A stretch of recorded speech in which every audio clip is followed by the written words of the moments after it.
Baik, kita akan mulai dari yang pertama, yaitu mengenal poster. Oke, jadi poster ini secara singkat ya sebagai media ya, medium publikasi yang menggabungkan tulisan, gambar, dan juga kombinasi keduanya untuk menyampaikan ide dan gagasan ya, dengan maksud memberikan informasi kepada halayak. Jadi mungkin Bapak Ibu sudah tahu ya tentang poster ini. Fungsinya adalah menyampaikan materi, menyampaikan ide, menyampaikan gagasan kita kepada halayak, yaitu kepada siswa kita, seperti itu. Lalu yang selanjutnya adalah fungsi poster secara umum, yaitu yang pertama adalah sarana kreativitas desainer. Yang kedua adalah penyampaian informasi, dapat menjangkau target, media promosi barang atau jasa yang cenderung ekonomis, seperti itu. Ini secara umum Bapak Ibu bisa dalam bidang entah itu ekonomi, marketing, teknik, dan lain sebagainya.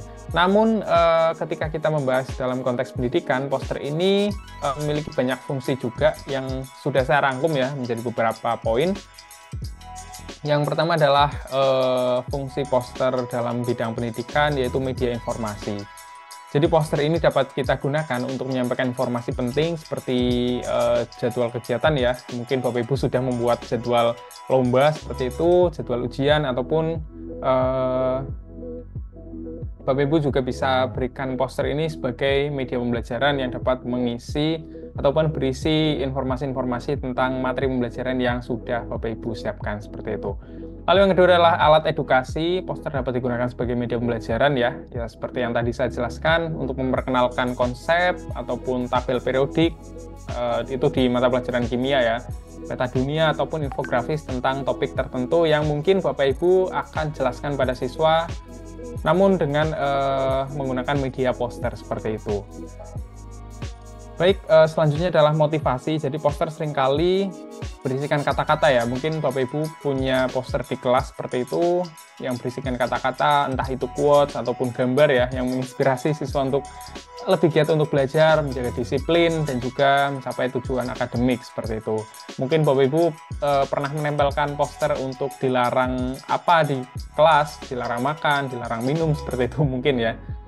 Itu salah satu poster dalam fungsi sebagai motivasi, seperti itu. Selanjutnya adalah pengingat. Jadi poster selain ketiga tadi, yaitu selanjutnya adalah pengingat. Jadi poster ini dapat berfungsi sebagai pengingat visual tentang aturan-aturan di sekolah, baik itu tata tertib kelas, langkah-langkah penting dalam suatu prosedur pembelajaran, ataupun hal lain sebagainya. Jadi mungkin kalau Bapak Ibu menempelkan poster di laboratorium IPA, itu bisa Bapak Ibu berikan tentang prosedur pembelajaran di laboratorium ataupun sebagainya, seperti itu. Jadi Bapak Ibu silahkan untuk membuat poster sesuai dengan tujuannya masing-masing. Lalu yang selanjutnya adalah dekorasi edukatif. Jadi tidak hanya sebagai fungsi informasi ya. Jadi poster juga dapat kita gunakan untuk hiasan juga, seperti itu.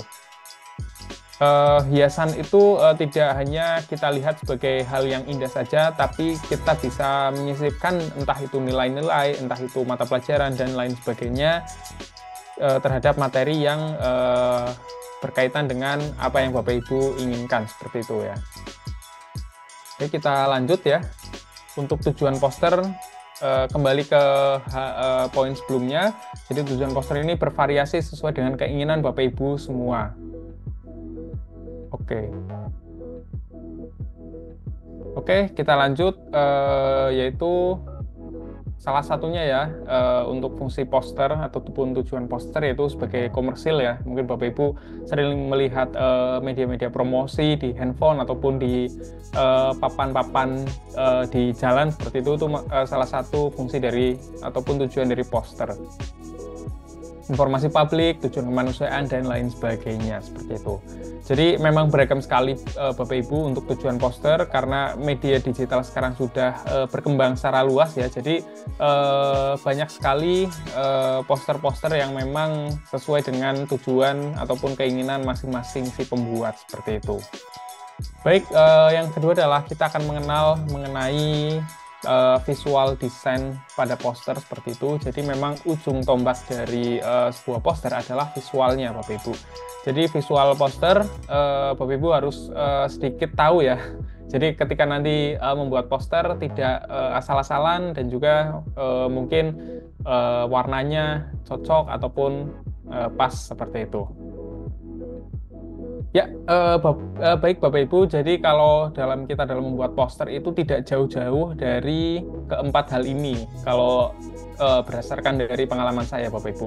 Yang pertama adalah teks. Pasti sebuah poster pasti berisi teks ya. Entah itu hanya satu kata ataupun hanya satu kalimat, pasti ada teksnya seperti itu. Lalu yang kedua adalah gambar atau ilustrasi. Jadi gambar atau ilustrasi ini dapat Bapak Ibu gunakan ataupun sisipkan untuk memperjelas dari teksnya seperti itu. Kalaupun ada tulisan dilarang makan di kelas, kalau kita hanya memberikan teks saja kurang menarik, maka kita tambahkan ilustrasi dilarang makan seperti itu.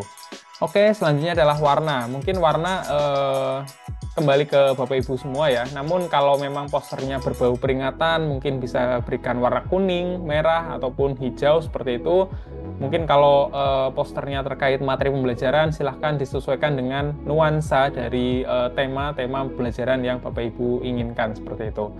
Nah, yang terakhir adalah layout. Ini tidak sering dibahas ya, namun saya rasa ini salah satu hal yang menentukan juga seperti itu. Seperti penempatan judul itu di mana, gambar di mana, teks di mana seperti itu.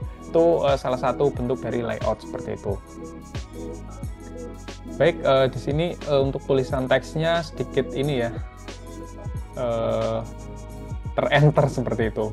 Baik, sebentar Bapak Ibu.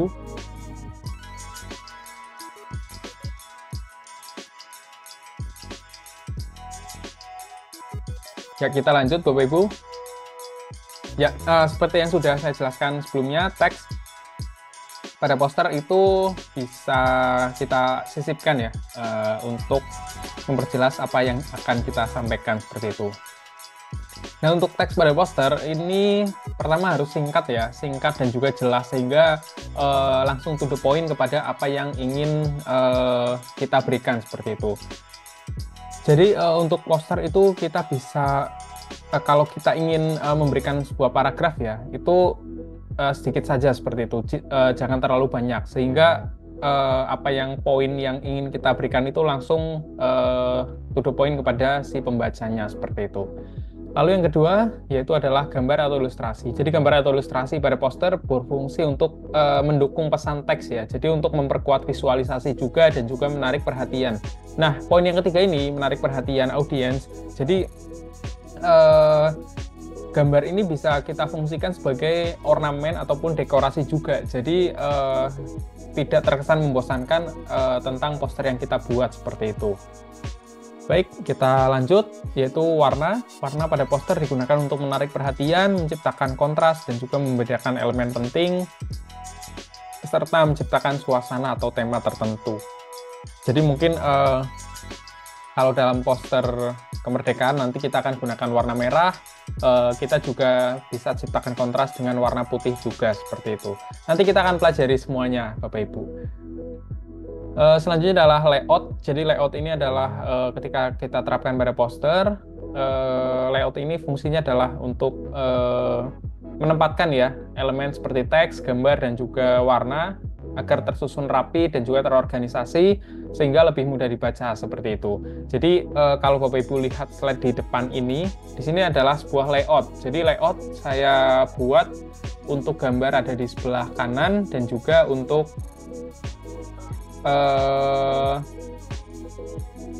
teks di sebelah kiri dan juga untuk judul di sebelah atas kiri seperti itu. Jadi ini salah satu bentuk contoh dari layout ya Bapak Ibu. Ya, mungkin teks di sini, gambar di sini seperti itu. Itu salah satu bentuk penerapan dari layout seperti itu. Nah, selanjutnya adalah tahapan dalam pembuatan poster Bapak Ibu. Jadi tahapan dalam pembuatan poster ini kalau saya ringkas itu sebenarnya singkat Bapak Ibu. Yang pertama adalah perencanaan, yang kedua adalah pembuatan, dan juga yang ketiga adalah finalisasi seperti itu. Jadi nanti kita akan buat dengan 3 tahapan ini, insya Allah nanti kita akan buat secara cepat ya, agar waktunya juga cukup seperti itu. Ya, baik untuk perencanaan. Jadi kita dalam perencanaan kita harus merencanakan apa sih tujuan dari poster yang akan kita buat seperti itu.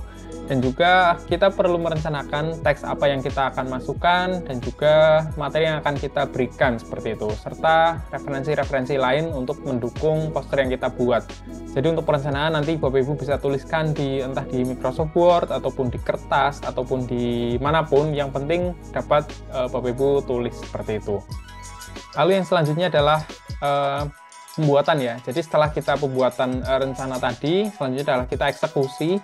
Jadi untuk pembuatan poster ini dapat menggunakan berbagai software ya. Sebagai contoh, mungkin Bapak Ibu yang bisa Adobe Photoshop, Illustrator, Canva, dan lain sebagainya. Jadi nanti untuk praktek pada malam hari ini kita namun akan menggunakan PowerPoint seperti itu. Karena mungkin PowerPoint itu sudah pasti Bapak Ibu install ya di laptop masing-masing seperti itu. Jadi dalam pembuatan kita bisa dengan langsung menggunakan PowerPoint seperti itu, masukkan materi, warna, ilustrasi, dan juga finishing. Lalu untuk finalisasi, kita bisa mengecek ulang poster kita, Bapak Ibu, serta menyimpannya dalam bentuk gambar JPG ataupun PDF yang dapat kita bagikan kepada peserta didik kita. Ataupun kita juga bisa untuk mencetak posternya ketika kita print dalam bentuk PDF ya, PDF kita print, kita bisa tempelkan juga seperti itu. Nah, mungkin sebelum kita praktek, kita akan melihat sedikit tips dan trik dalam pembuatan poster, Bapak Ibu. Ini juga berdasarkan dari pengalaman saya, karena memang sudah lama sekali saya berurusan ya dengan dunia grafis seperti itu. Karena memang ketika kecil dulu saya sangat suka menggambar ya, namun sekarang mungkin sudah menurun untuk skill menggambarnya, namun pindah ke desain grafis seperti itu. Jadi untuk poster, Bapak Ibu bisa fokuskan pada satu pesan utama saja seperti itu. Jadi misal poster tentang kemerdekaan, mungkin Bapak Ibu bisa buat poster tentang serba-serbi ataupun tentang fakta dalam kemerdekaan Indonesia seperti itu. Jadi kalau kita hanya menyampaikan satu pokok bahasan, jadi poster ini misal tentang materi elektronika. Nah, itu kita bahas di situ, jadi siswa akan lebih paham juga seperti itu. Lalu yang kedua adalah gunakan visual yang menarik, karena sekali lagi untuk poster memang ujung tombaknya adalah sebuah visual. Jadi kita harus menggunakan visual yang menarik, visual yang dapat membuat siswa melihat poster itu dengan baik dan juga dapat terbaca dengan baik seperti itu. Nah, di sini sudah ada sedikit penjelasan ya, pilih gambar atau ilustrasi yang relevan dan juga menarik untuk mendukung teks sehingga memperjelas dan juga memperkuat pesan yang ingin disampaikan. Jadi Bapak Ibu silahkan untuk memilih visual ataupun ilustrasi yang mendukung teks yang ingin Bapak Ibu berikan seperti itu.